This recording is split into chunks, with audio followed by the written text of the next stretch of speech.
Hello, hello. Today I wanted to go over the buyer due diligence checklist. This is what I will present to you as well when we are ready to submit an offer on a home, just so that you have a better idea of what it is that you can test for and look out for when you are wanting to submit an offer on this home. When we do go under contract, we will have a buyer due diligence phase. It is one of our deadlines, so any of these tests plus additional ones and any concerns you can look into at this time. Let's get right into it. So this top part just says that it's being provided by my brokerage, including me as your agent, and to you as the buyer in connection with the purchase of this property.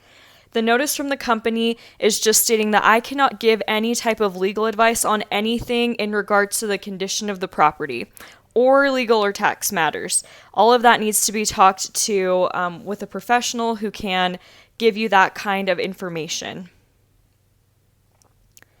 Our building codes and zoning compliance just says that you have the right to talk to a local zoning official to see if you can rent this property and or have a business in it. You can also see if there's any type of permits or inspections that were obtained for remodel work in regards to this property. If we go down to number 2, rental of property, if you're wanting to rent this property, you have the right and you are advised to check with local zoning officials to see if you can legally rent this and if specific licenses or requirements are needed to use this as a rental. 3 are hazardous waste and toxic substances. Just states that you have the right to check for hazardous waste such as asbestos, radon gas, lead-based paint, etc. You are advised to get this done during the buyer due diligence period. So any tests that you're wanting done, we want to take advantage of that time and get it done.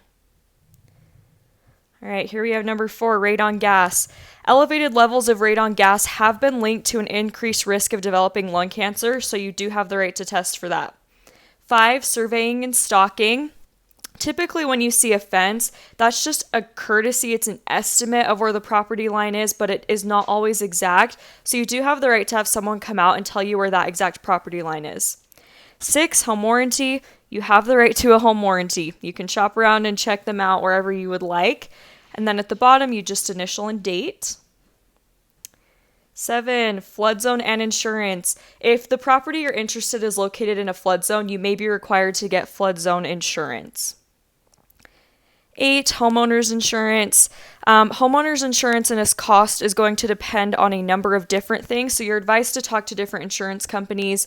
I also know that you can talk to whoever it is that you have your car insurance from, and they'll typically do a bundle, so that may save you some money, but again, you can shop around and talk to anyone you'd like to. 9, title issues, homeowners association. So any concerns that you have about title should be looked into, such as the CCRs, which are the covenants, conditions, and restrictions, and any HOAs. 10, physical condition. You are advised to talk to the right professionals about anything regarding the property, such as plumbing, heating, air conditioning, anything like that. Make sure you get a professional in there that can advise you and tell you what is going on with a specific system or feature of the home. Square footage and acreage. Again, square footage is just provided as a courtesy. It may not be 100% accurate, so if you're wanting to know for certain, have a professional come in who can tell you. Number 12, utility services. So you are advised to consult with a professional regarding the location of utility service lines and the availability and costs of all the utility services for the property. All right, 13, water. You are advised to talk to a professional about the water source quality and availability for this property. Depending on the location of the property, it could determine if land can be developed or not just due to the water that's available for it. 14, geological conditions. You're advised to check the geological condition for the property. You're just going to want to make sure it's not going to slide off a mountain or do something crazy like that. If that's something you're concerned about, definitely have this checked out. 15, mold. You have the right to check for mold. 16, housing compliance. You have the right to check for where things are in relationship to your home, such as schools, fire protection, law enforcement, etc. All properties are going to be shown regardless of race, color, religion, sex, national orientation, handicap, or familial status, and or any other requirements of federal and state fair housing laws. 17, property taxes. Just know that your property taxes are due in November. If you have any other questions about that, you're going to want to talk to someone that works in the county assessor's office. 18, public infrastructure districts, PID. You're going to want to see if the home is in PID. If so, you could pay more in property taxes. Income tax / legal consequences. You are advised to talk to financial professionals about the purchase of a home. 20, Foreign Investment in Real Property Tax Act, also known as FIRPTA.